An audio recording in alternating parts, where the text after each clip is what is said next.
যখন মানুষকে দেয়, মানুষের কাছ থেকে যখন মেপে নেয়, পুরোপুরি মেপে নেয়, আর যখন দেয় তাকে কম করে দেয়। লেনদেনের মামলাটা ঠিক না। চলো তাদের নাম জন্য ওয়াইল জাহান্নাম আছে। চলো তাদের করে যখন শোনানো হয় তার অন্তরটা কাঁপে কিনা দেখতে হবে। আজ ওই ফোনে রেতে খুব ভালো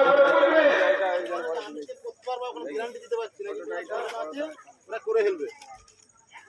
মাকে বুঝিয়ে সুঝিয়ে কোর্টে নিয়ে চলে গেল।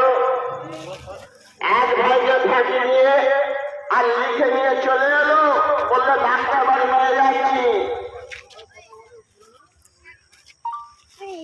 তার হকটাকে নষ্ট করা হলো। আল্লাহর হুকুমটাকে তাকে যখন শোনানো হলো, তার অন্তরটা ভয়ে কাঁপলো না। তো মারবে তার অন্তরটা ভয়ে কাঁপলো না।